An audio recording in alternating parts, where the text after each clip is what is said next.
There's a story that's been repeated so many times over the last 100 years, even recently by reputable news sources, that a female reporter who was looking for an interview with the president cornered a nude John Quincy Adams while he was bathing in the Potomac River. This story just doesn't seem to hold water, so let's dive into it further. I'm Bob Summers, and this is a presidential story.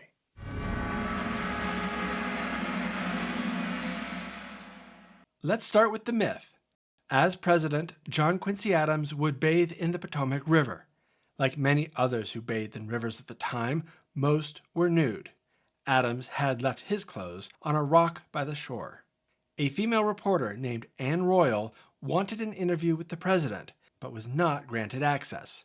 Women at the time did not interview presidents. So, as a resourceful journalist, she found a way to meet the president so he would have to talk to her. She made her way to the river's edge and sat on the rock with his clothes so he could not get out of the water and refused to move. She then asked her questions, and he answered them while treading water. It is said to be the first time a female journalist ever interviewed a president. So, how much of this is true? And how much is, shall we say, not likely to be true? This much is absolutely true. John Quincy Adams liked to swim, and it started when he moved to Washington, D.C. to become President James Monroe's Secretary of State in 1817. Adams had spent many years in Europe as the minister to the Netherlands, followed by Prussia and then Russia. He followed that up with time as the peace commissioner at the Treaty of Ghent that ended the War of 1812 with Great Britain. But all the rich European food led to more than a few pounds added to his midsection. He vowed to get healthier. Starting at the age of 50, in cool weather he would walk or jog, but in the hot summers of D.C. he would swim. We know this because of the diaries he kept from the time he was 12 until his death at the age of 80, 68 amazing years. In his diary, Adams wrote about his summer exercise habits. He would rise between 4 and 5 in the morning, walk the 2 miles to Tiber Creek, a tributary of the Potomac now hidden underneath Constitution Avenue Northwest, swim and bathe in the river for about 20 to 30 minutes, then walk back to the executive mansion. In 1923, he wrote, "I followed this practice for exercise, for health, for cleanliness, and for pleasure. I have found it invariably conducive to health and never experienced from it the slightest inconvenience." And since bathing suits, especially for men in the early 19th century, were not a thing that existed, he would strip down to his birthday suit and leave his clothes on a rock.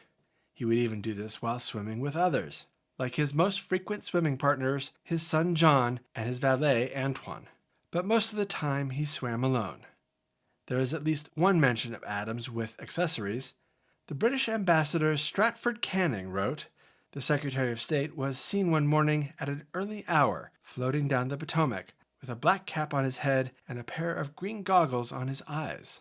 As an aside, I'm trying to imagine what swimming goggles from the 1820s would look like. If anyone out there knows, please let me know in the comments. Adams wrote that, "For safety, I avoid going beyond my depth and swim in about 5 feet of water up and down the river near the borders of the shore."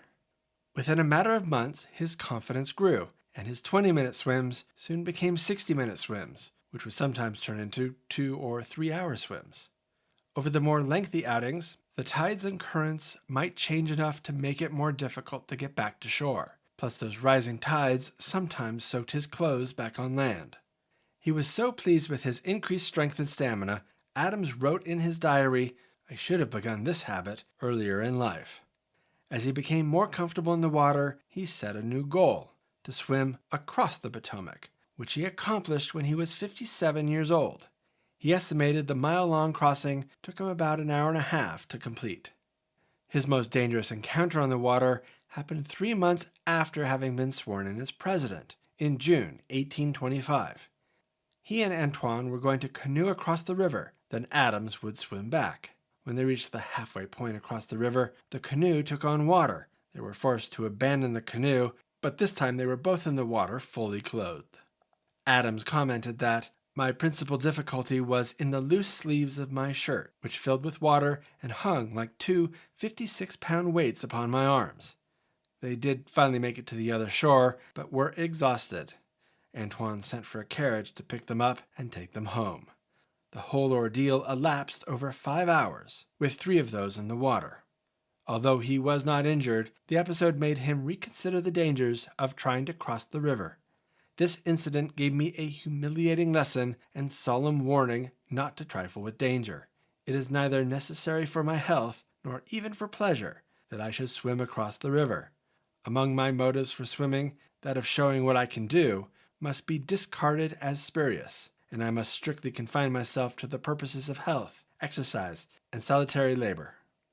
As Adams grew older, he continued to swim, but he would tire more quickly. His swims were back to the 15 to 20-minute duration, and would continue all the way through his 70s.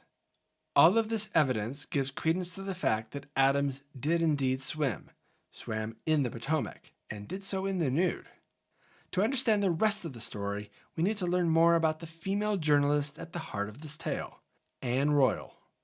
Anne Newport, her maiden name, grew up in poverty. Her widowed mother hired themselves out as servants to William Royall, a Revolutionary War major and gentleman farmer. William, 20 years older than Anne, took a fancy to her, helped educate her, and ended up marrying her. By all accounts, the marriage was a happy one. In 1813, William passed away, but Anne would be financially comfortable. At least, that was what she thought. William's relatives loathed Anne and filed suit that the will was illegitimate on the grounds the marriage was common law. After years of litigation, the will was nullified, leaving Royall with nothing. With no money, a quick and stinging wit, strong opinions, and a gift for writing, Royall began to travel across the U.S. and write about her experiences. Her writings started to gain an audience, and soon she was earning a meager living. What made her readers love her writing was also what made her the enemy of her subjects. She criticized everyone she met and everything she saw. She also shared her thoughts on the movements of the day, telling people what they should do, and telling those who opposed her that they were moronic, in colorful and creative ways. Her views were boisterous, and she was not afraid to tell people where to go. She was starting to get famous and notorious. For the 10 years she traveled around the country, people would start to avoid her and tell their children not to talk to her when she came to town. Some did not avoid her, but with bad intentions. A Vermont storekeeper pushed her down a flight of stairs, was just one of many attacks, although that did not deter her. However, she was running low on cash. She needed some financial assistance. Because her husband William had served in the American Revolution, she believed she was eligible for a widow's pension. By law, she needed to plead her case before Congress in person. This brought her to Washington, D.C. in 1824, before Adams became president. Her request was denied, and she left the capital to continue her travels and writing. 20 years later, Congress passed a new pension law, and she finally won her petition. However, her husband's family again intervened and was able to claim most of that, too. In 1829, after Adams had left office, Royall returned to Washington, D.C. to start publishing the weekly newspaper The Huntress. According to the paper's mission statement, we shall expose all and every species of political evil and religious fraud, without fear or affection. Royall was a strong proponent of the separation of church and state, believing both to be corrupt. She was particularly focused on Philadelphia's Presbyterian Reverend Ezra Stiles Eley, who tried to form political alliances to create a more Christian government. Of Presbyterians in general, she called them blueskins, blackcoats, and copperheads, while exposing their political plots. Eley and his followers considered Royall a devil and devised a plan to punish her. Before they could implement a plan, Royall found herself in a controversy that gave her enemies the opportunity they were looking for. She lived on Capitol Hill across the street from a fire engine house. This building was also used as a Presbyterian meeting place, which Royall objected to because it was built with federal dollars. In response, children from the church would throw rocks at her window, and the Presbyterians she insulted would loudly pray and try to convert her under that same window. The 60-year-old Royall would respond by swearing obscenities at them as they walked by, or as her accusers put it in their complaint, She responded with sundry wicked sayings and various outrages upon the peace and harmony of society. On June 1st, 1829, Royall was arrested and formally charged with 3 counts, being a public nuisance, a common brawler, and a common scold. The first 2 charges were dropped, so she was only prosecuted for being a common scold. A common scold comes from medieval England and is defined as a troublesome and angry woman who by her brawling and wrangling among her neighbors doth break the public peace and beget, cherish, and increase public discord. Notice it only applies to women, and technically the law is still on the books in Washington, D.C., even though it is never enforced. The jury found that Royall, being an evil-disposed woman and a common slanderer and disturber of the peace and happiness of her quiet and honest neighbors, guilty of being a common scold. Her sentence was befitting of a law from medieval times, ducking. Ducking is the act of tying someone to a chair at the end of a levered arm above a cold body of water, like a river, and then dunking them. Royall claimed that a ducking chair was built just for her by the Marines, but it was never used. The judge conceded that the punishment was cruel and unusual, and instead fined her $10, about $330 today, and sentenced her to 1-year probation. In a show of solidarity, the fine was paid by 2 newspapermen from the rival Daily National Intelligencer, and she did stay out of trouble with the law during her probation. After the trial, she no longer wanted to stay in Washington. She headed back on the road to continue her travel writing. Why is this trial important to our story? Because to include evidence for the charges of being a common scold, the story of her sitting on President Adams's clothes while he bathed naked would have been added to the record, and it wasn't.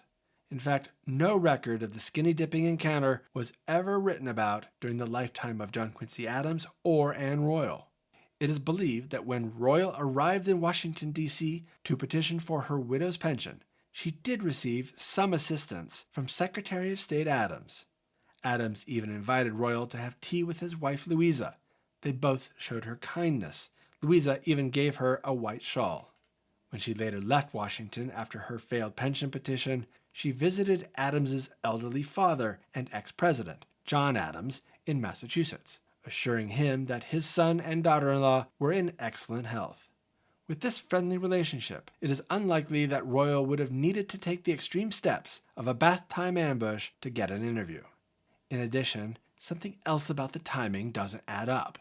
The story says that Royall wanted to interview the president for her newspaper.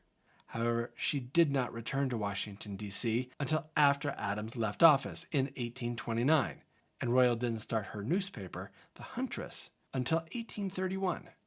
The earliest known reference to this story has been found in the 1886 Stories and Memories of Washington by Seton Donahoe.